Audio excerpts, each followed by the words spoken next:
Quando você ouve um podcast, está procurando entretenimento ou conhecimento, certo? E se você procura por desempenho e qualidade para o seu veículo, qual a sua escolha?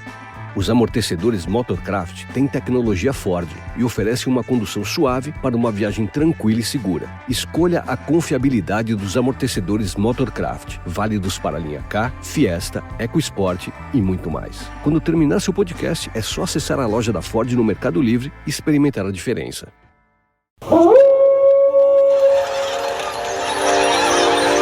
News team, assemble!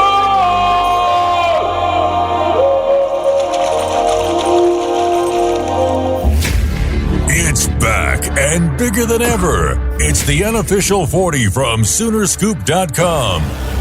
Now, here's the entire Sooner Scoop crew. Carey, Josh, Eddie, and Bob. All right, welcome back. It is the Unofficial 40 podcast right here on Soonerscoop.com, straight from Campus Corner. Where we got the gang in studio today. Josh McQuiston is joining us from home base in Houston, Texas, where he's getting ready for all kinds of high school spring football craziness. Did you get your new camera today, Josh? I have not gotten it yet. I am living in fear that it's going to show up literally the 30 minutes I have to leave the house. That's my current concern. It's great overnight shipping service. Thank you. I'm glad I paid that extra money. Mm-hmm. Well, now you got me going to look it up, make sure it wasn't delivered somewhere else. Anyway, I believe, I got a notice from the delivery company basically saying it's supposed to be here at some point, that it was out for delivery as of this morning. So we'll see. Well, you have had some flooding in the area, I guess, that might make things difficult. How is that going, by the way? That's a fact. As usual, our area just doesn't get it the same way. Like I said during Harvey, we're so close to the ocean. It's really, really hard to flood. There's just so many ways for it to run out to the ocean, and just even an absolutely insane amount of rain just floods out. But at the same time, the flip of that is hurricane season is supposed to be really bad this year. And again, we live close enough to the water that storm surge is a real concern. Okay, we're in the clear. It is still out for delivery, even though it was guaranteed by 10:30 a.m. So at least it hadn't been delivered to the wrong place.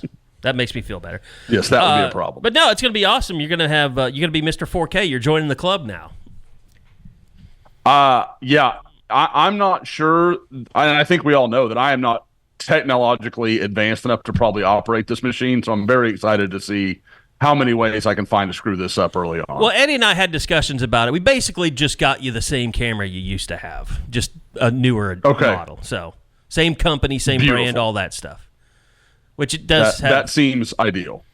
Cameras I don't know have AI features yet, so that maybe that will be good for you when that happens. So that there's a chance for me. That's awesome. Maybe. Excellent. We'll see. Whatever we can dumb it down with. We're here in studios. 3 minutes. I just put start listening now. Thank you.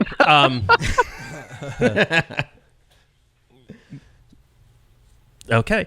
We're just about, I think, Josh, they think at the end of the week they're going to wrap up all the renovations in the office. So could be moving into the new studios here soon. We'll be getting out of the closet for all you YouTubers out there. Very excited about it. So met with the window guys today. There's floors down, so people upstairs aren't mad at us anymore, which is nice. It's been dusty. And you know how much we love the dust in the offices. Okay, well, it's so good around technical equipment. That's great what everybody for wants. Computer chips and all that. Yeah, just fantastic. Anyway, Thunder, I got to tell you, being in the office with George and Eddie, it is just like a constant education of Oklahoma City, because they both live in the heart of downtown. They're just consumed with OKC life. Yesterday, you were going over a list of top foods, or top individual food items in Oklahoma City. Yeah, it was pretty good list. Stuff Greg on Horton, there. One of the great, I don't know, I guess foodies of Oklahoma City put it together. I think Eddie could put together his own list. Eddie, I constantly am texting Eddie like, hey, where should I eat? Where's the best this? Where's the best that? I know the good spots in Oklahoma City. That's for sure. I'm still learning. I feel like I've learned a lot this There's last a lot year. of places on that list, though, that I've never been to either. Yeah. He put out a top burger list today, and it's pretty good. Who's number one? It wasn't like necessarily ranked as much as it's just a bunch of different restaurants that he What's your gave number out. one? Burger-wise, I mean, it just depends on what you're looking for. I think Arbolada's great. I think Spark is good. Flycatcher's a little bit kind of the same idea as Arbolada. Nick's is always awesome. I think Tucker's, just for an onion burger, is excellent. Yeah. There's a couple other places. Spark's my new favorite. The place that I want to get by next is one of my buddies that gone there last week was the Bradford House. Supposedly has a really good Where's burger. that at? On Classen.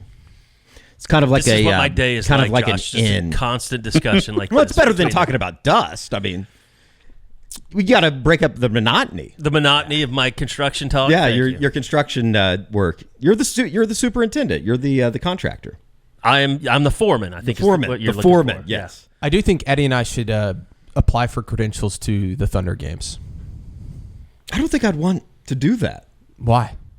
I'd want to go to the game, but I want to cheer. Well, I feel like we You could just want a gateway sneak to our get way into the Yes. arena is Yeah, what I'm you're not saying. going to sit in the media seats. You're so cheap. I You are so cheap. I am not cheap. I You are literally absolutely one of the cheapest people I've met. Okay, I spent Which is not a bad thing. I spent $400. And how on much tickets did you last spend on week. one ticket to Zach Bryan? Exactly. That's what I'm saying. So how am I cheap? I spent $500 on a ticket to see Zach Bryan. That is the For opposite one of being person, cheap. because you didn't know if you'd have a girlfriend at the time. Right, and I so that would not that removes the cheap, but I Yes. think we could say George is crafty. He is looking for an angle. I think Yeah. George Why Stoya, wouldn't you? I would prefer will not say to this. pay. I would say this. George Stoya II Same. has really done a good job with him and his financial literacy. My dad is a financial advisor, so I'm smart with my money. I enjoy it. Like I love to go to the games, but some of the ticket prices. I mean, Eddie and I yesterday probably should have just bit the bullet and gone to the game because there was a good deal. But the like game 2 ticket prices, Eddie and I were just talking about it. They're so expensive. It's like I thought Eddie found a pair for like $180 a piece. For game one? yeah, game 1, not for game not 2. game 2. Oh, No, game game 2. two. for Game game 2, one. you're talking about like $380 probably. Yeah. I mean, unless you want to sit up in Loud City, and I'm just not going to. Yeah, and that's my I'd tip. rather Like watch it I on TV. could have easily, I would have been fine maybe going and paying $100 or $120 yesterday for the game, but they would have been up top, and I'm just Yeah. like, I'm not going to do that. Especially Yeah. on a Tuesday night. I mean, you know, the yeah, it's turnaround Tuesday. on it. Yeah, Like Tuesday. Wednesday. Today was awful getting Man, up. shit's it was hard to get. expensive. It was hard to get up this morning. I'm eating out on the weekends and having some drinks. Shit's expensive, man. You have a gambling problem, and you are doing cocaine now, which is kind of fun. That's what happens when you live that downtown Oklahoma City lifestyle. Yeah, right. So no, but it's been a lot of fun around the city. I'm The sure for vibes you are good. boys. You People feel don't it understand. Norman a little I don't think that people understand like the gravity of this series outside of like the Western Conference semifinals and all that kind of stuff. But I think anybody that went to OU or OSU, you got buddies that you talk to on a constant basis or a daily basis That are from, Mavs fans. from Dallas. Yeah, so it's and kind of a fun series. They're the most cocky bunch. I mean, they just think if you went to OU, I know at least from my personal experience, you get a lot of friends from Dallas because they all come up here and go to OU, and they think Dallas is the greatest gift on earth, and it's not. And they look down on Oklahoma City. Yeah, and it's just like Dallas is nothing special. Every city has cool walking trails and bars, and it's hot in the summer. Like I would say you're that not a Oklahoma cool City is it's a little bit more special because it's like with you guys talking about best places to get a burger and stuff like that. Like it's very close. Oklahoma City values like the restaurants and their bars and stuff. Dallas just turns over restaurants constantly. I mean, it's just like what's the hot new thing, and then it closes in 8 months and something else comes up. I want to say I like Dallas. And in fact, I love Dallas. I think it is a great city. My brother lives there. I enjoy visiting, but they act like Dallas is New York City or Los Angeles, which I don't like Los Angeles, but like they act like it's like one of these amazing cities in the world, and it's like, dude, it's not a that pretty special. big metropolis. I mean, Yeah, but Dallas it's is big. impressive. That doesn't mean that it's amazing. It just has a lot more Edmonds, Yeah, I like a lot Dallas. of suburbs. I like Dallas too. I would live. And I would live in Dallas. but- Let's also point out that They're one game into this. Don't be so. Guys, the series isn't over. No, I know. Don't be so cocky. I'm not trying to be cocky. I'm not even talking about the series. Dallas, which but I'm not talking about the series. Dallas, by the way. I'm not talking about the series. I'm just talking about the city. The series is definitely not over. I still think this thing's going 6 or 7 shit games. on the people instead of the city. That's I am because that's what I'm doing. I'm shitting on the people that think Dallas is this like amazing city. And they also forget that they have blood on their hands. Killed a president. Yeah, that came up this morning too. Could there be a more divisive playoff series for us as OU media people than Oklahoma City and Dallas? Is there any possible? No. Well, and don't forget, Mark Cuban. I mean, it's such a divide. Mark Cuban was the only owner that didn't vote for the move of the Sonics to Oklahoma City. I didn't know that. I don't like him either. That makes sense. He didn't want an NBA franchise that close to him. Yeah, Mark Cuban. Yeah, absolutely. That's just competing for his dollar. It's a fun series. I enjoy it. I'll enjoy it more if Luka has more games like he did last night. Yeah. I want someone that to looks like something you just cure in a couple nights. That didn't. I mean, I don't think that he's going to shoot the ball as poorly as he did, but over the last 4 games, I think ESPN Stats Info put out last night, he has the lowest shooting percentage from 3 over the last 4 games in NBA history for a player that shot over 30 attempts.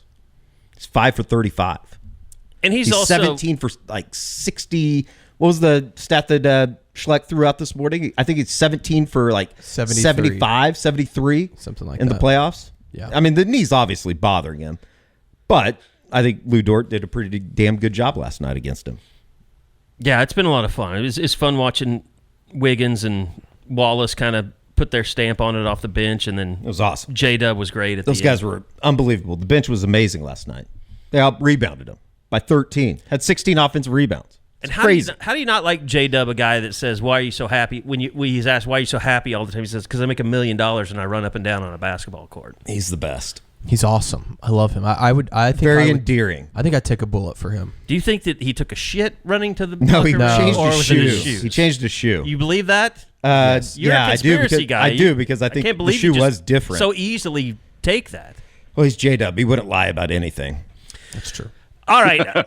Now you can start listening here. You can mark that down, Eddie, because we had a commitment yesterday to cover, and Trystan Haynes, a guy that it wasn't too long ago where people were worried he might end up at Notre Dame, and OU ends up getting the commitment. And really, Josh, I mean, from you talking about it yesterday on the recruiting report on YouTube, it was OU the entire time.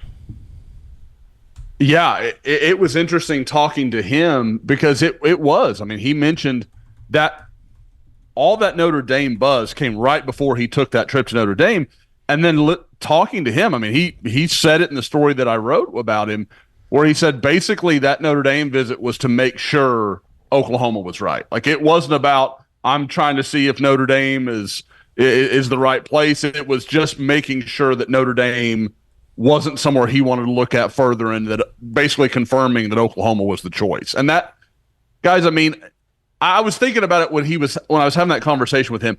Is that the best tell-all of any question you could ask a recruit? Like, I think about this a lot. Like, what's something I can ask? Because a lot of these guys I don't know as well, and I'm talking to them for the first time. Like, what's a good tell? And I'm like, maybe the best one of all is, what is the school that you're comparing others to? Like, what is the even if you don't want to be that specific, because they might give you a half-assed answer, but what is the visit you're comparing all the others to? Because I think you might get a real answer to that, and I also think it's incredibly indicative of where their thinking is. And I think part of that is just the panic, because Nate Roberts was not going OU's way at the time, and people were just what's Brent going to lose all the in-state kids that we want? Like, so it's probably more, just kind of one of those, echo chamber kind of deals where one person said it, they felt like OU was losing ground, and another person said it, and it never was really reality. No, because, I mean, you look at the top 7 guys in the state. You've got Trystan Haynes committed, Trinae Washington committed, Elijah Thomas committed, CJ Nixon is all but committed, in my opinion.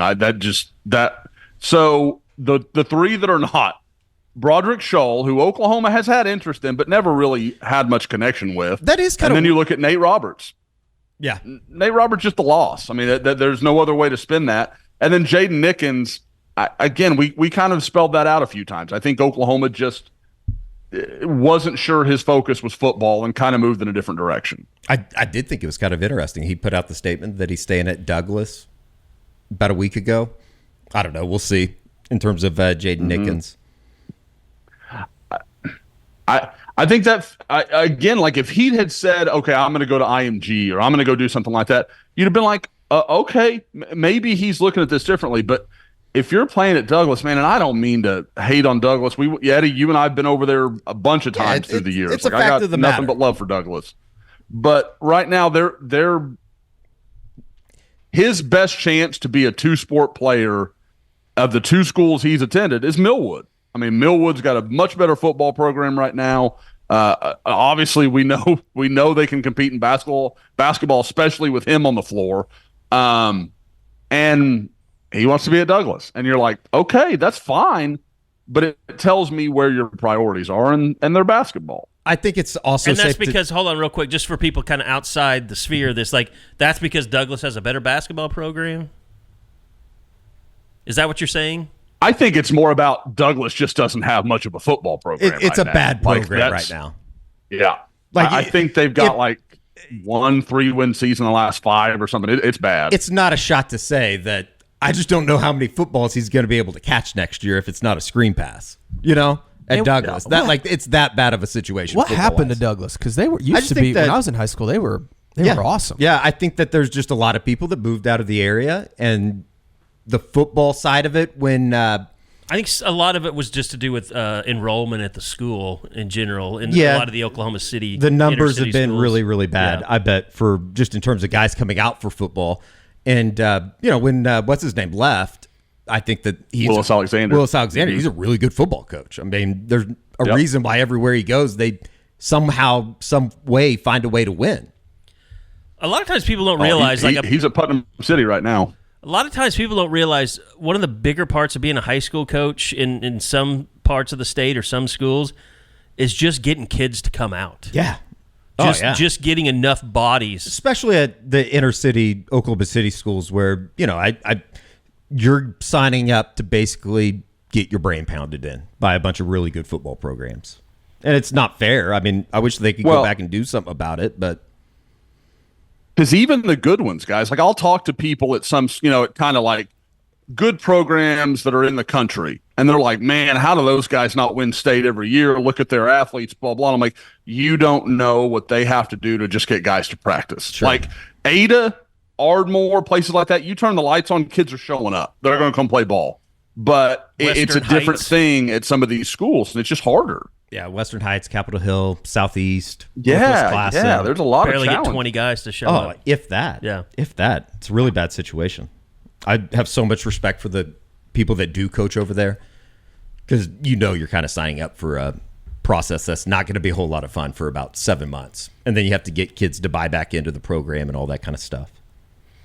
I do wonder what it's going to be like now with, transfers and stuff. And you're going to have, I think there's going to be two things about it. Is you're going to have a lot of parents that see their kids getting beat out, just want to move them to another school where they can there's play. A lot of that. Yeah, sure. I mean, that to me is the one thing that's going to explode more especially in state where you can transfer anywhere now. Mm-hmm. Like, it doesn't matter. You can transfer into any school, I believe. I think that's one of the new OSAA rules, which is kind of wild. Yeah, I know a lot of honestly, guys, I'm surprised we haven't seen more of it yet. Like, I thought there would be some chaos, just some wild stuff. But I think at the same time, when you look around Oklahoma, it's the same 6, 7, 8 programs that are always winning. The Carl Alberts, the Jinx, the Union, the Bixby. You go down. So, okay, cool, man. You go there and you can go to X school and start and probably be a pretty good player. but you're going to face your old team, and you're not going to get the gold ring and get your head kicked in. And so, as somebody that lived on the west side, Josh, we've had this conversation multiple times during this time of the year when we go make the spring tours throughout the high schools. Jinx, Union, BA, all these schools that have enormous enrollments, they're also really fucking good football programs. They know what they're doing. It's like clockwork watching those guys practice. Yep. Incredible. Like, at so many places we go to, Eddie, because everybody now, I don't know how much some of our older listeners will know about this, because it wasn't like this when we were playing ball. But like when the clock will tick, they have a whole timer, and you go to section 15, section 16, and they just go through the whole thing. Jinx, Union, and those kind of places, they don't have to tell you where to be. At 15 on a Tuesday, you know what your next drill is. Like, you already know it. They've been doing the same damn thing for, since they were, middle school kids. 6th and 7th grade. Yeah. So it's just different. We've always I've talked about that all the time. It is. That's one of the reasons that we were so good at North, is because we did everything that North did when we were at Hefner. Well, and don't you truly believe that. I mean, there's two things here. Like, when you're talking about kids transferring to one high school from another, it's usually they wanted a transfer where they could go win a state championship. It wasn't about, there's never been, NIL, inducements. I mean, you always heard, they got the kid's parent a job at the school or something like that. That's the most that, you've seen happen with, what would have been, impermissible benefits or something like that, which that word probably doesn't even exist anymore. No. But now it's going to be interesting to see if you have a Mustang who is really motivated to be a Jinx and try to run their program like Jinx does, and are they going to be one of the first schools that ends up making waves with a big transfer? I think the school Mustang was that school for me over the last decade or so. And there never really was a whole lot of movement there. I think Deer Creek is starting to become that school. Deer Creek is very cut from the cloth of what PC North was. We weren't licking toes, but we definitely had good athletic programs. Hey, Josh, real quick, in terms of you were talking about some of the guys that Oklahoma has, and Oklahoma's done exceptional in the state of Oklahoma, the 2025 class, with Trystan Haynes involved in the mix now. What's the deal with Broderick Scholl? Why? We obviously at On3 have him rated extremely highly. It seems like Oklahoma has never had any interest. Yeah, and for those that don't really know, so Broderick Scholl is a guy who moved into Bixby from, I think, Webb City, Missouri, if I'm remembering exactly correct, early last summer. And I was literally at the first practice he had for Bixby. I just happened to be there on the day and was like, hey, watch this kid. And and he's 6'5", 270. He can move his feet. You're like, okay, this guy's interesting. And for those that don't, follow this stuff closely, if they're not on OU Sport, On3 has this guy as the number 19 overall player in the country and the number 5 offensive tackle. If I just said those two things, almost any time ever, OU's offered that kid when he was a sophomore in high school. It's a really interesting thing. I can say I know Oklahoma likes it. Mm-hmm. I know they do. I don't know that Oklahoma, and frankly, On3 is a bit of an outlier. I mean, we've got him higher than anybody else does, and I know, 24/7 has him as a 3-star. Rivals has him as a low 4, and ESPN has him just inside their top 250. So, we are an absolute outlier on him. Now, you watch the tape, I can see what our guys are buying into. He's super athletic, real long. I think at the end of the day for Oklahoma, they think they're going to get at least one more of the foursome that we talk about all the time. Right. Babaloa, Rogers, Fasusi, and Haywood. You can tell how much I say that because that's the kind of thing I would normally leave one guy out, but I have got it into such memory at this point. I think I probably even know say him. It in the same order. I know him by now as much as we've talked about him. Exactly. So, and I think there was a feeling of you want to keep in touch with that guy, you want to stay in contact, but this is an unusual situation. Like I said, he's not from Oklahoma. There's not a pre-existing relationship. They've known these 4 guys from outside the state much longer than they've known Broderick Scholl. So I think that's kind of what it comes down to, is more of they had a lot of relationships. They want to make sure to kind of see those through. And I think not offering him probably should offer some optimism to Oklahoma fans, because if you didn't feel good about the other four, that's a great guy to pivot to. Blake Chariot-Owasso is another one that's a really good Power 5 level offensive tackle. And Oklahoma, has had contact with him. They brought him in a few times. They've not offered Blake either. So, again, I think it says a lot about both where they are and kind of how they want to handle this. They're really trying to make those four guys know you are the priority, you're the guys we want, and whether it's one or two or however many they can get of them. It's pretty hard to say that Oklahoma doesn't have a nice stance in the 2025 class. Just when you go in like the industry rankings of the state of Oklahoma players, they've done exceptional, especially when you look at the guys that they haven't gotten. It makes sense because, obviously like somebody like a Shaker Reesig or somebody like that, they already had a quarterback in place. So they said from day one that they wanted to, basically own the state of Oklahoma. I feel like they've done just that.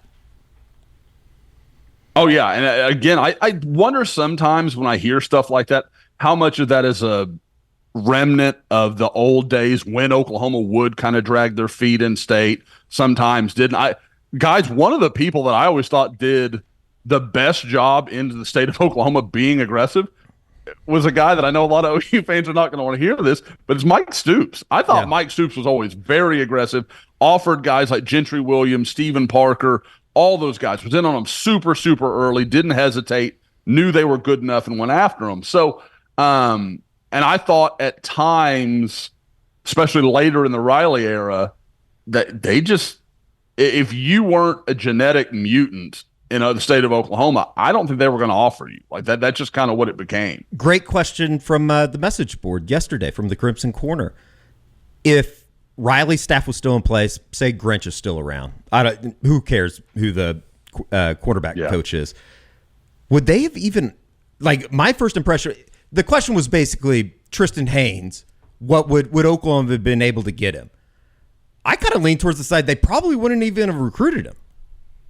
They might have recruited him. I don't know if they would have actually gotten him, though. I think they would have, because Tristan's 6'1", like I said, a track guy. They've got legit track times they could look at, because we know, guys, that was so much of their evaluation was height, weight, speed, which I'm not even saying that's a bad thing to go by. You look at NFL drafts. A lot of people, that's, if you're not within certain ranges of, different testing metrics, they're not interested. The Andrew Raym situation, we knew he fell off a lot of people's boards when he didn't test well at the combine. So that's a valid point, but it can't be your only point. And to me, guys, I don't think they do get Trystan Haynes, because you look at his commitment video, some of the places he visited, Alabama, Georgia, Notre Dame, people could write them off. Notre Dame might have 2 first-round picks in its secondary, with the Benjamin Morrison kid's a beast. So they're doing plenty. And again, there are a lot of guys in this class that I'm not sure would have been part of a Grinch class. There, like a guy like Alex Shield Knight, who's a little smaller, not a huge stature guy. I don't think he gets much time from the previous staff. I just don't. I think he's probably committed to Arkansas right now. I was going to say Alex Shield Knight is the perfect example of somebody that he ends up at K-State, Arkansas, OSU, and turns into maybe a 2-time like all Big 12 second team guy. It's like, how the hell did OU not recruit him? Yep, 100%. But Trystan, I think, would be more up their alley. But and again, that's one of those things where I think people. I don't think there's enough people that realize how good Trystan Haynes can be.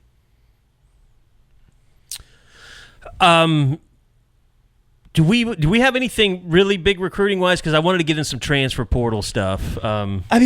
We talked about the Jonah Williams stuff on the recruiting report on Monday. If you want to check it out on YouTube, on Soonerscoop.com YouTube page. It's one of those things. I think he's going to end up playing baseball. Like everything that. I don't know if it's going to be something that everybody's just too concerned about, I don't know. Well, and you were talking about how so many college players are now going so high in the draft. It's an interesting conversation. He might be the outlier. Like I got to think a major league team is like, we don't get kids like this very often coming out of high school. For what I was talking about with guys that, maybe you have a chance to get drafted and you're weighing, are you going to go play minor league baseball and spend a couple years down there, or are you going to go to play college ball? The interesting guy that the news from yesterday, Eli Willits, Jackson Willits' younger brother, reclassified into 2025. He's somebody that you go, oh, okay, that you could go play 3 years of college ball and be in a better position maybe to get drafted in the first round than you would out of high school this year out of Fort Cobb. Or, next year out of Fort Cobb. But see, to me, the other thing is also, Kyler obviously turned down, what was he, number 9 overall? Yes. Turned down taking number 9 overall to go play football, but he's a quarterback, man. And look at the guaranteed contract that he got. Like, that was the smartest decision he could have made. Whereas Jonah being a defensive player, linebacker, possibly safety. The quarterback thing really kind of throws. If you're a quarterback, I can see turning down a high draft pick. A high draft pick. I don't know that I'd advise someone that's a defensive position player, especially that wasn't a defensive end. Yeah, I was about to say, especially someone that's a linebacker, safety. I would think he would be a linebacker in the NFL. I don't really know, but like you rarely those guys, don't always go in the first round unless you're who was it from the Notre value Dame is not as Kyle Hamilton, to the Ravens. I think that was late first round. Like if he's a safety coming out of college, it's gonna be tough for him to be a first round draft pick in the NFL. Well, you had like Isaiah Simmons, and who's the kid from Tulsa? Can't believe I forgot his name already. He was on the Cardinals. He went to the Cardinals. Offensive lineman? No. Zaven Collins. Zaven Collins. Yeah. And one of the great blackjack players of our time. I do think Jonah Williams, though, has that potential to be a first-round pick in the NFL. You don't see guys that look like that very often. So, but I also know you don't see baseball players that are good that look like that very often either. Not that big. No. Yeah. Bodies like that. That's like Mike Trout stuff. Like Mike Trout looks different than other people. Barry Bonds did too, but his forehead was really big. Yeah, I'm telling you, that's the first time that I went to a baseball game. Like growing up, like George Brett was unassuming. Like he was the best one of the best players in baseball, but you didn't look at him and say, "Man, he looked like an athlete," but he wasn't like, "Whoa, like look at that guy." When I went out to San Francisco, and what's his name from OU pitched that game? Because I think Damon Minor was playing first base for him then. Ortiz? Yeah, Ortiz was pitching that day. And we sat out in the left field stands, and not far from Barry Bonds. And I just thought, because I think this was right when we went to go up to Tennessee and we saw Rocky Calmus and who was the dude from Notre Dame that was just a monster linebacker? Rocky Boyman. Rocky Boyman. He's the largest human being I've ever seen in my life. Does sideline reporting now, right? Yeah, he does. And looking at Barry Bonds on that field, it occurred to me he's as big as any NFL linebacker. That changed my view of what a baseball player was as an athlete forever. And we know he was just pre-juice. Or, no, this was post. Juice? This is very much post. This wasn't skinny Pittsburgh Pirate. Barry Bonds. This was definitely, he was probably on the clear at that point. What was Carey, the clear? You're talking about the greatness of George Brett. I got to looking at his numbers. He never hit 30 home runs in a year. Can you imagine what that would look like in today's baseball where the expectation is your sluggers have to hit 35 to be elite? But see, he was his still MVP year, he hit 24. Yeah, he still had a ton of pop at his bat. And it was what always pissed me off when Wade Boggs got named over him in the All-Star game. Because Wade Boggs, look at his home run numbers. My God, what did he have, 3? Sure. He had more than that, but I'm saying. Wade Boggs once drank 70 beers on a flight. He's got my respect forever. What was the story with he ate a bucket of chicken before every game or something like that? Yeah, I think so. I've heard that before. That's wild. Sounds good to me. Chicken tenders. Have we had any new chicken tenders that have gotten on the radar lately? No, I went to game 2. I bought some. in the arena at Paycom. They were pretty good for, half off. Them doing the half off stuff at the arena was awesome. Are you afraid when you go to a restaurant, like someone's going to come take a picture of you? This whole thing's been overblown tenders? because I like chicken tenders, but I very rarely eat them. It's not like something I just go to every restaurant and order chicken tenders. It's very rare. But that's the internet, though. It overblows everything. It's nonstop. Every time I run into people, hey, have you eaten chicken tenders? Old joke, buddy. So, anyway, transfer portal. By the way, before we get to that, who can see, if he does have to sit in Loud City, who's going to be able to see the action really well? Is Eddie Radosevich, because he has fantastic vision. I'll be able to see everything. It'll be just me bitching, though, the entire time. Have I ever told you guys about Enjoy Vision? It's the best laser vision center in Oklahoma City, and it's not even close. The combination of mind-blowing technology, experienced eyeball surgeons, and exceptional patient care was life-changing for me. What they're doing for the Unofficial 40 listener is they're giving $400 off of LASIK. All you got to do is go to enjoywithme.com.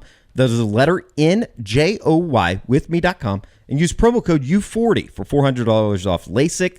Enjoy Vision. This is where you LASIK. All right. Before we look, everybody's in the transfer portal. I don't think anybody's snuck in under the radar. No. We're not getting a few days late, like a week late. Kind of. This guy was in there. I don't think so. We had somebody that tried to sneak in. I guess technically it was the last second. I mean, did the Gavin Freeman stuff happen after we were here last week? I think it did. Yeah. I'm almost certain. Yeah. If it might have happened later that evening or the very next day. I thought we talked about it on the pod, but all the YouTube stuff. I mean, is running together. He ended up at Oklahoma State. That certainly happened after we talked last week. Dominic Williams happened after. It happened on that Thursday after the pod. You're right. So we haven't talked about it on the pod. But you're right.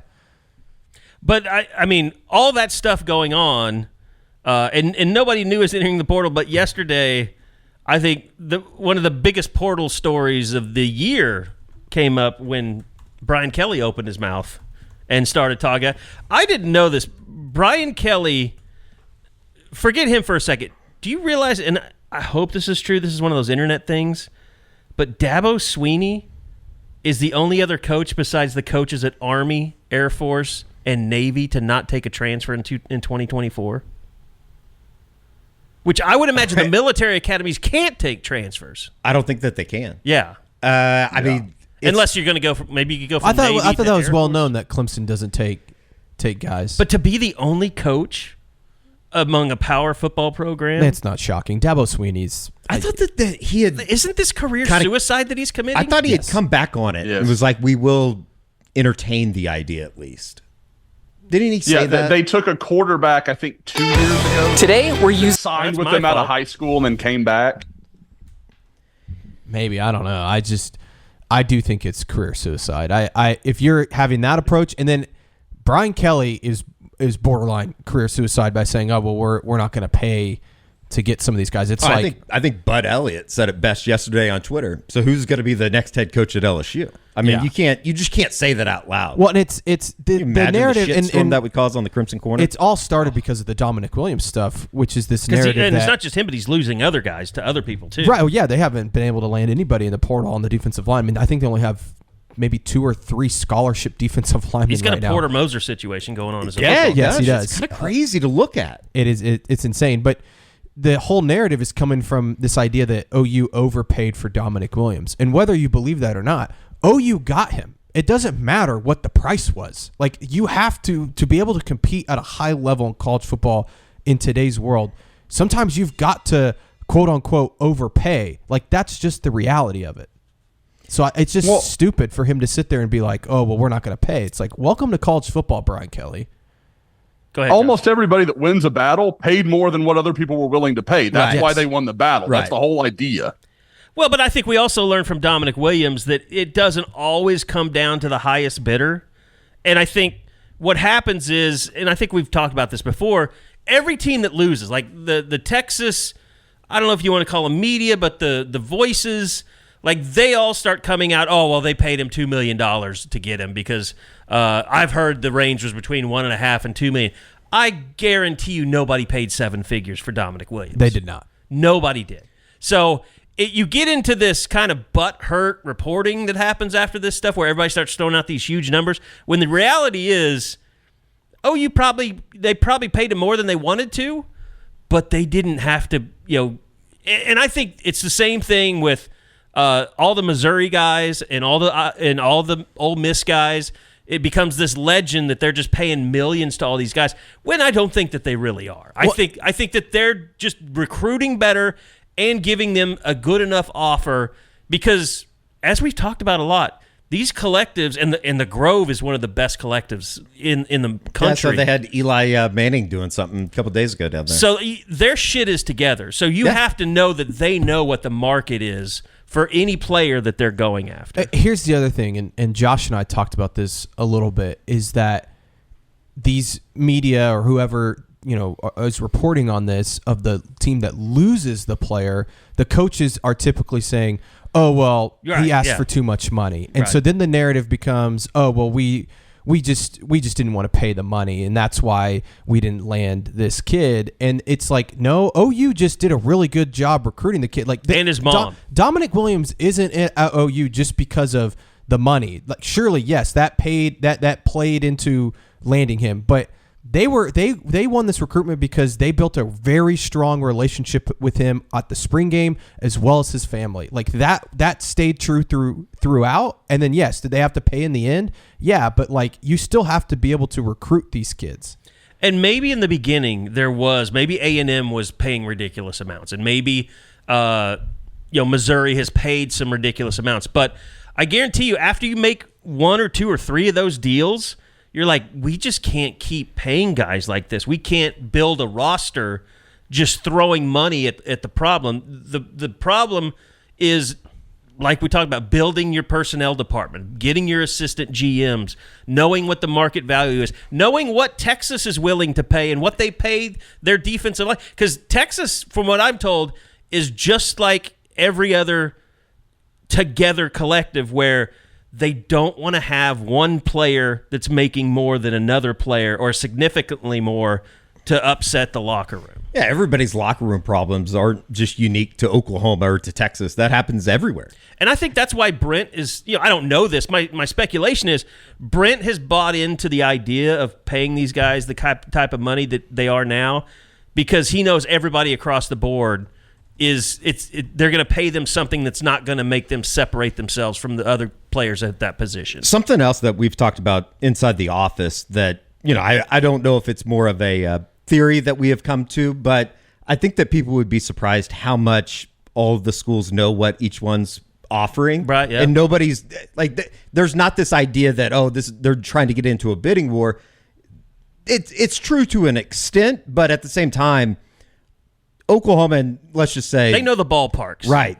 Everybody knows what everybody else is offering. Mm-hmm. So you don't have a rogue agent being able to say, this team's giving me $1.5 million. Are you going to give me 1.7? Yeah, because I think there's a lot of times that these numbers are being thrown out there, and I think the schools are like, is that true? And they'll call up the other schools and be like, have you heard this from this guy about this number? And they're like, no. And then they can call them on their bluff, because I think that's happening a lot. Yeah. Yeah. And it's the agents that they hire that are doing this to them. So it's just protecting yourself, and they're fine knowing what the numbers are as long as they're protected. Now, if they find out like Missouri's offering a kid 1.2, then they laugh and they hang up the phone and they're like, we're out. Yeah. And I think that does happen, but like LSU clearly, in the Dominic Williams things, it seemed like they just knew that he was above what they were willing to pay, and they just said, we're out. Yes. LSU does not have a whole lot of money. That is the impression I've gotten. Well, and you can talk about, Brian Kelly can talk about how good their collective is, but the people making all the money are the gymnasts and the women's basketball players and the people with real marketing companies behind them. It's not the collective that's paying those guys. Well, guys, and how much... you mentioned earlier all the, the kind of, I can't think of a better way to say it than just kind of fanboy reporting sometimes about, you just paid way too much and blah, and anytime they lose a player, it's just that kind of crap. Like there's no, after they spent weeks saying Oklahoma had no money. Right. Like how much is that just them covering their ass? Because, hey, we were wrong. Like you were just wrong about what it was, what the situation was, and so you're going to try to shit on Oklahoma or whoever, doesn't matter if it's OU or not, to try and make yourself look like your take wasn't just garbage from the beginning. I hate self-promotion, but I will say this is not me making anything up to make us look better, but I think with us as a company, we've dug into how this all works, and we've talked to people behind the scenes, and it's not stuff that we can, really share a lot of the stuff, but the fact that we know that collectives talk to each other, like we've researched that. We've talked to people that make those phone calls. It's one of those things, like, you get a lot of people on Facebook and things, and like our Facebook page, and they're arguing about NIL ruining the sport, and everybody just thinks it's a pay for play. It's a bidding war. Like I've used this analogy a lot of times. People think it's a silent auction, like you just write down a number and then the player picks the biggest one. It is so not that. At the end of the day, I guess it could be viewed as that. Yeah, but there's so many other variables that go into everything that goes into the actual. We're going to pay you this amount of money for your name, image, likeness. Well, and that's an issue I kind of have with OU's collective, is because, it's not necessarily run by, people with OU interests behind it. It's run by the student-athlete NIL company that does several universities, I think Rutgers and Penn State, and there's some others along with Oklahoma. But, I would suggest to any money people out there listening, like, build that out on your own. Like, have those people, and with the way things are changing, this will all change, and universities will be in charge of this. But that's the thing. Once universities are involved, they're definitely going to be calling each other and saying, hey, we're getting these numbers on this kid. Like, what are you really telling him you'll pay this much? And that's already going on with the ones that know what's going on. And I'll say this. I think student-athlete NIL is one of those companies that does have their shit together when it comes to those things. And I think Jason Belser, that heads that up, knows all those numbers and he has the connections where he can call and find that. So that is good, that OU is involved with that company from that perspective. But it just seems to me like, it was kind of formed to be a way to funnel money to players. Where the Grove is doing so many things that are kind of I don't want to say like, I'm trying to think of the right word, but like they're doing things that nobody else is doing or thought to do. You mentioned like the Eli Manning stuff, and that is all generated by Ole Miss affiliated people. So they're putting a lot of money into the administration and support of their collective, which OU people are not doing, and that's why they're so good. So that was a long-winded way of saying I think they can do it better. But they're doing, I think I would also add to that I think they're doing a lot better than they were previously. Oh, yeah. And I think that is with, the new hires on the football side and, Curtis Lofton and, having assistant general managers. They still don't technically have a general manager. I think they're looking to fill that, and maybe that's a hire that Joe C. ends up making. But, that's another thing. Like, I don't know. I haven't talked to Joe C. about this in a while, and I don't think he's comfortable talking about it because he doesn't know where it's going from week to week. Yeah, I would agree with that. I think he's trying to figure it out just like everyone else, but doesn't really know. And so they're trying to. It's a moving target, right? But I think they've done a really good job. I think Curtis Lofton's done a really good job. Mm-hmm. I think the hire of Chuck Lilly from Kansas State has gotten really good reviews. I think he was super involved in some of the transfer portal stuff. I know that he finally announced publicly that he's joining OU staff. So he's a young guy, and I think he understands kind of what Brent wants, obviously working with him at Clemson. So I think this thing is moving in the right direction, and you're seeing that in what they did in the spring portal is they had 3 objectives. They wanted to find a center, and they wanted to find 2 defensive linemen, and they got all 3 of them, and the 3 guys that they wanted. So that's pretty good. Well, and I think that's where OU has a leg up on a lot of people, is because they do have the football people to determine this is the guy we want to go after. Yeah. I mean, there were so many defensive tackles out there that they could have gone after, and they pretty quickly identified and had to wait a little bit on Dominic Williams, but that obviously was out there underneath that he was looking, or somebody had put out feelers. Too, just in terms of like on-field stuff, it was such a godsend for them that they were able to get Danny and Billy and Woody and all these guys coming back, because now they can just go to Lole or Dominic Williams or whoever and say, we literally just need a couple more pieces for this defense to be really, really good. And it's easy to buy into something like that, as opposed to maybe what LSU is in when you don't have the NIL, a defense that is obviously a work in progress. All this sounds very, very familiar in a way to what LSU is fighting right now. And the other thing, too, I would say on Dominic Williams, the sense I got from talking to people was Brent Venables was not going to allow them to lose him. Like, he was willing to do whatever it took to get him, and that's ended up being why they closed the deal. Like, I think Brent was even main part of it. Last Thursday, 4:30 hits, and I think if we're going to be honest about it, I was sitting here thinking, I think they kind of lost him when everything went quiet. And I think during that time period from 4:30 to whenever that was announced at 8:30, 8:40, I think Brent Venables was on the phone doing a lot of recruiting. Yeah, just good old fashioned recruiting. It sounded like he basically was on the phone with him that whole day. And I think from what I had heard, he was like 5 o'clock. He was still on the phone with him that day that we were sitting in here waiting on the announcement to come. Yeah. And I kept saying, the longer it went, I was like, this is no doubt not good news for Oklahoma. But they found a way, and that's what you have to do in today's college football. I mean, Brian Kelly can say whatever he wants, but sometimes you just got to pay.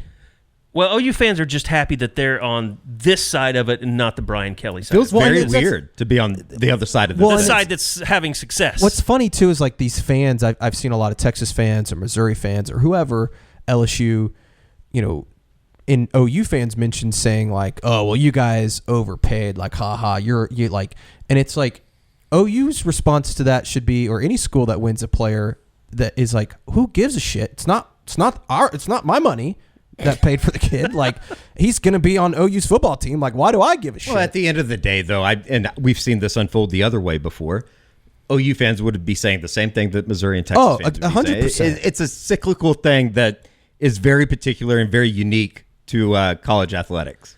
By the way, moving on from this, I don't know if you guys saw the news about the players union that's forming, and they came out and said, look, we don't mind being paid by sharing revenues. We want that, but we don't want to be employees technically of a university. Which I don't know how that works. With Congress and universities. I mean, obviously, universities, if they're going to be paying the players, they want them to be employees to prevent.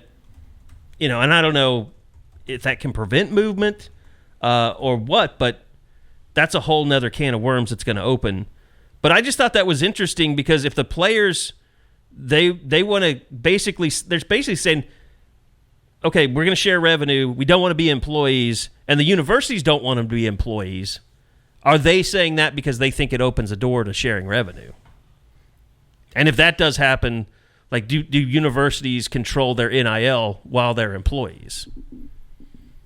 I know we don't know the answer. Anytime that this stuff comes up, like if Ross or somebody writes something on it, I just keep scrolling. I'll worry about it's kind of like a realignment.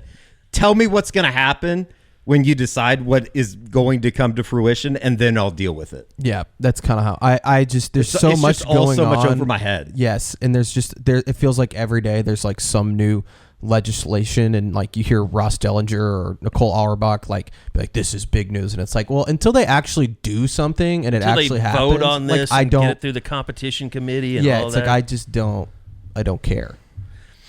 Yeah, it is.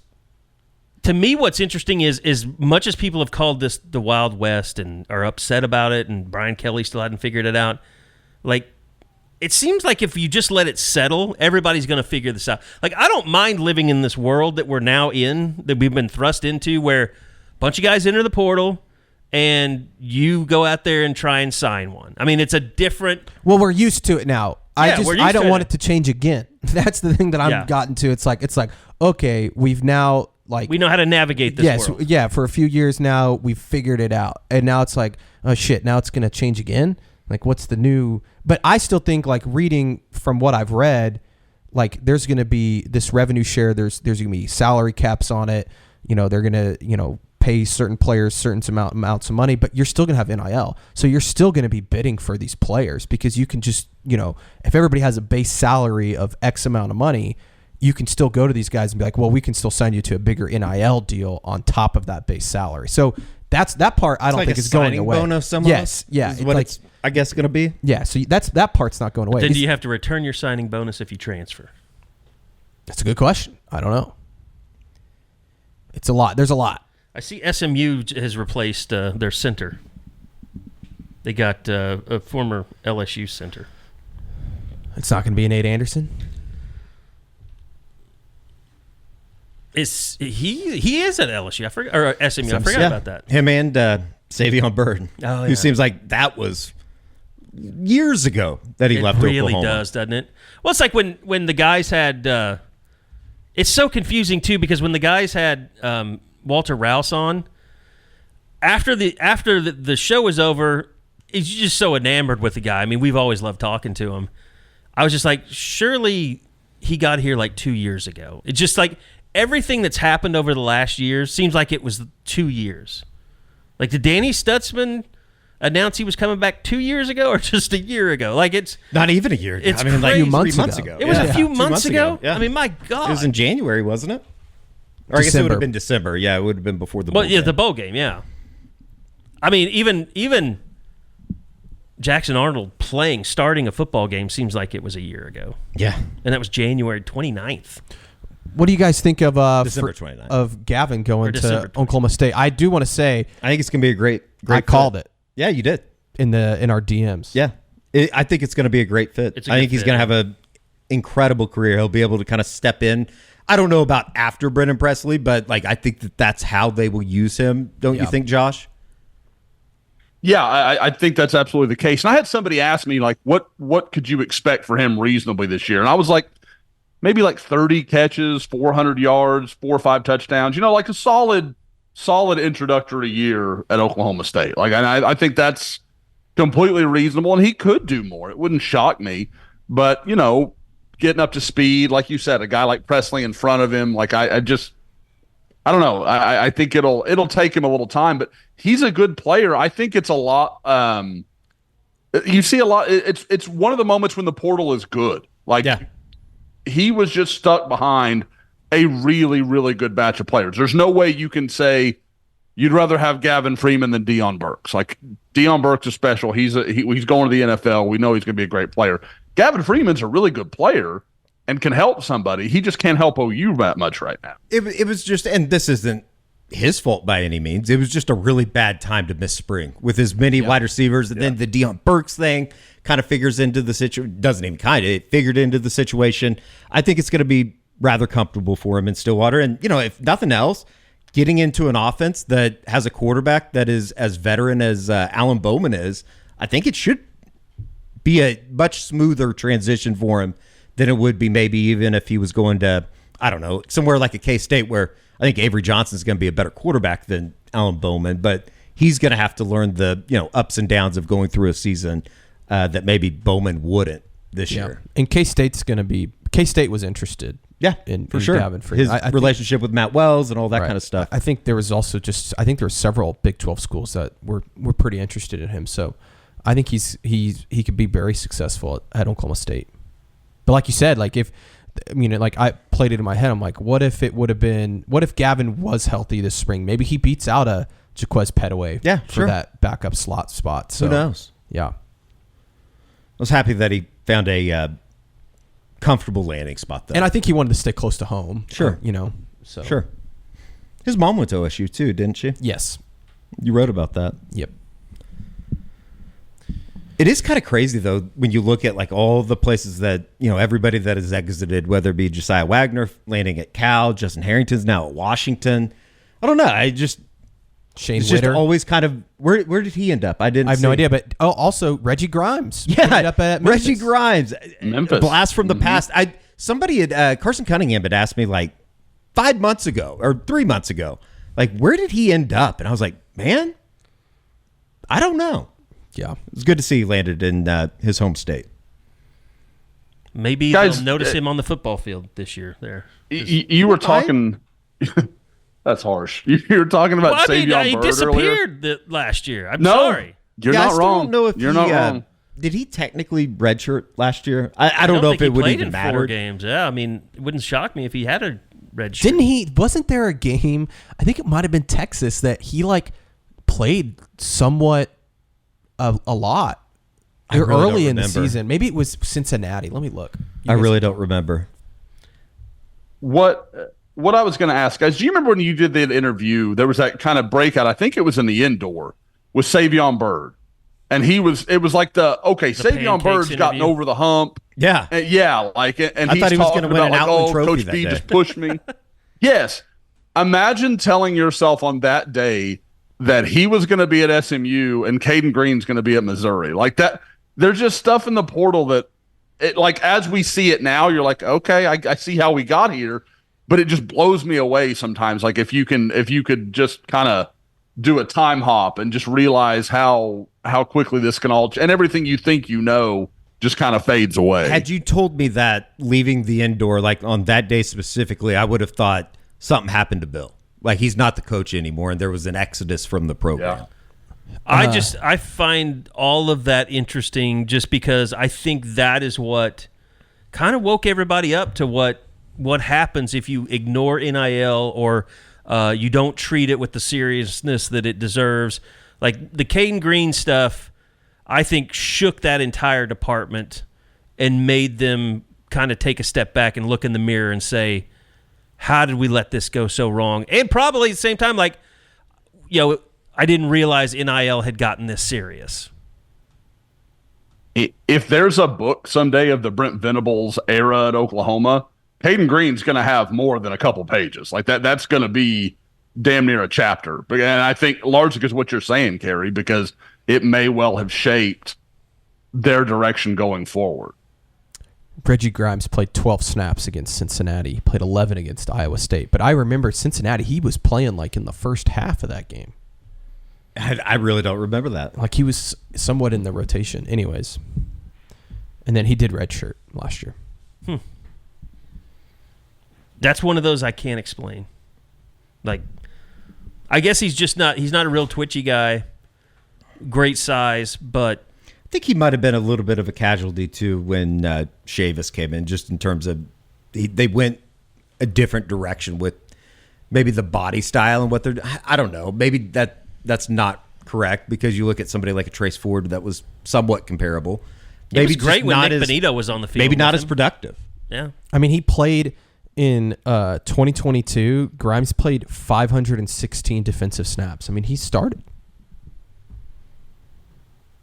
I mean, you remember that start he got off to where he had, what was it, 4 or 5 tackles for loss in those first 2 games? He had just 4 destroyed sacks Nebraska in the first 2 games. Yeah, and then I think, did he register a single sack the rest of the year after the first 4? He had one against West Virginia. Okay. I think he had that forced fumble against Kansas State. I will shamelessly pat myself on the back on that one. I think he was the one that had the forced fumble against Kansas State that Benito picked up and ran back. But that would have been Isaiah's final year. So that would have been 3 years ago. All right. Portal stuff.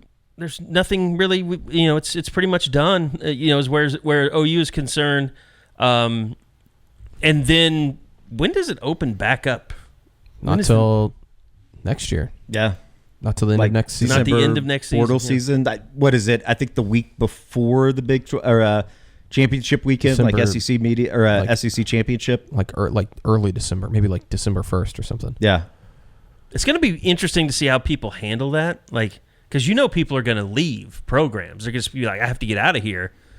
Are they going to announce I will enter the portal after the end of the season? Like if they quit 2 games into the season? Well, no, we saw people all last year say they're going to enter the portal at the end of the year. They're just not actually in it yet. That's been happening the last couple of years where guys just leave mid-season, but they can't go anywhere. Yeah. I mean, I don't even know this. Jacob Lacey was one of them. Let's say you do leave the middle of the season, or because the semester will end by the time the season ends. if it's before the portal opens up, do you have to sit out a year? Is that possible? Huh? What are you talking about? Like if you leave a school and it's not a portal period, you got to wait until the portal. Well, you don't leave the school. You're still going to class. Yeah.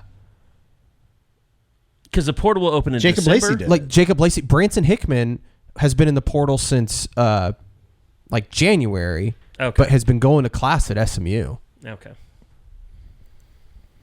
Yeah, I'm thinking of those cases where guys are just frustrated, hate the coaches, and they want to get away from the school. And what they do is they just say, I'm going to enter the portal, but they just become students. Yes, yeah, pretty much. Okay. Baseball, softball, the Big 12 tournament starts tomorrow. It's Wednesday we're recording. So they await the winner of the KU and Houston game. But, man, baseball's cooking right now. Yeah, baseball's playing really well. Is it up to 7 series sweeps this year? 5. 5, okay. 5. School record 5 after last weekend, Lubbock. They played really well, got really good pitching. Braden Davis won Big 12 Pitcher of the Week again. Last 2 starts for him. I mean, this is a month ongoing now with Braden Davis, but his last 2 weeks have been fantastic. 12 1/3 innings. I think he has 17 strikeouts, won both games against 2 of the best offenses in the Big 12 in Texas and Texas Tech. So they go into this weekend with a 3-game lead over everybody else in the conference, and it's kind of crazy. I mean, you start looking at regional projections. They're number 10 seeds in Baseball America and D1 Baseball today, hosting in Norman, just outside of top 8, which obviously would get you in position to host a super regional. I still think that their situation is pretty unique in that I think that their number of losses over the course of the season will probably keep them out of a top 8, even if they were to win the Big 12. Maybe things are different if they end the season on a 6-game winning streak. They win their last 6 games, or I guess it would be 7 games with the Xavier game in the midweek next week in Cincinnati. Maybe you could start thinking about a super regional or a top 8 seed, but I think that they're probably solidified themselves as long as they win the Big 12 somewhere in the 10 to 14 range, which obviously would be an outstanding year. You're hosting a regional for the first time since 2010, and it'd be very positive. So they need 2 more wins. They got 6 games left in conference play. They need 2 wins to set the all-time school record for conference wins in a season. So Baylor's coming in this weekend, not a very good baseball team. Cincinnati's pretty good next week. So they've positioned themselves extremely well for the NCAA tournament and moving forward into the postseason. And then we will have a stickball episode. We're still kind of trying to work that out. What day that will be this week. Yeah, it's kind of weird because the softball team plays on Thursday afternoon, and we usually record on Thursday afternoon. Media baseball tomorrow with Skip, and they're retiring or honoring Ina Seymour on Saturday, so that should be pretty cool as well. Do you see that Gene Stevenson gave $600,000 to Wichita State for NIL? They're going to need more than that. No, it wasn't. They're a little bit better. I think it was for $600,000 was for the program, but he's gifting $25,000 a year just for NIL. Huh. No, I hadn't seen that. I guess he has the money. I think he still goes to a bunch of games. In fact, when Wichita State was in Norman, I think earlier this year he was at the game. Really? Yeah. I think he was traveling. So did he leave halfway through? I have no idea. He might have fallen asleep halfway through. I don't think he was. I was going to ask, with the length of his tenure at Oklahoma, how much does he need to give to OU annually? How much does that need to balance out to? Actually, you know what it would be? He should make a donation and then take it back immediately. Yeah, with the time served, it might be like $25 or something. He could probably get a hot dog at the concession stand. No, but I saw that locally. I thought that was a good deal. I knew the Blumas growing up, played with them, the big Wichita State guys back in the day. Jamie played for the Royals for a while. But always loved that baseball program growing up. Kind of I've admired OSU's program growing up. So Salvador Perez should have gone to Wichita State. Is Salvi still leading the AL in RBIs? I don't know. Is he? They've scored a lot of runs. They just haven't won a lot of games lately. I'm not saying anything bad about Bobby Witt Jr. Don't jump on me. He's another guy that, when you look at a baseball player, you wouldn't if Bobby you walk Witt by Jr. Bobby Witt Jr. Bobby Witt Jr. If you walk by him, I don't think you would just ultimately go, "Oh, He's one of the best players in the sport right now. Might think he's like a pro BMXer or something. I mean, he's a tall guy. He's a big guy. He's just not like he's still young. I mean, he's going to grow into that body. Yeah, for sure. No, I love both of them. So the Royals aren't terrible, but they're not great. I think they lost 6-5 last night. They're better than they have been, which I think they're watchable. In the grand scheme of things, probably a step in the right direction. He is third currently. Salvi is third. Yep. Mm-hmm. Behind Alec Boehm, who's just been absolutely unbelievable, and Marcell Ozuna, who beats his wife. Fact. Well, I would say third in the league in RBIs is more than just a guy. And people probably look. No, he leads the AL though. You can have that. He does lead the AL. He does lead the AL. Both of those guys are NL guys. Okay. Well, good. So later on in the week, we're going to have also family business. The schedule is talking about baseball. Have Director of Operations Ryan Gaines on with Joe and Isaac. So looking forward to that. Going to tape that coming up here in just a little bit today. It's a big weekend down at Del Del. I mean, you do have the opportunity to clinch your first regular season title in school history in the regular season. I know Bob's not here, and we'll talk about stickball. Has there been any word on the Patty Gasso statue? I don't think ceremony? I don't think so. Maybe they got rid of it. Yeah, they sent it back after they got beaten Bedlam over the weekend. They sent it back. I will say the softball team not playing well, but I still think that they're going to have a good chance to go the distance. I don't know if they have the pitching, and then they just cannot hit the ball in big moments. They need to figure that out. Maybe that Sunday game. I think it was the maybe figured it out. If Bob was here, he would tell you like the hope is that you take the good mojo from the sixth inning where they looked like the Oklahoma bats that I think a lot of people expected. You hope that you can parlay that into some success in the offseason or into the postseason. Yeah, they need. I mean, was it the Saturday game that you have the bases loaded? I think it was still 2-2 at the time. Alyssa Brito up.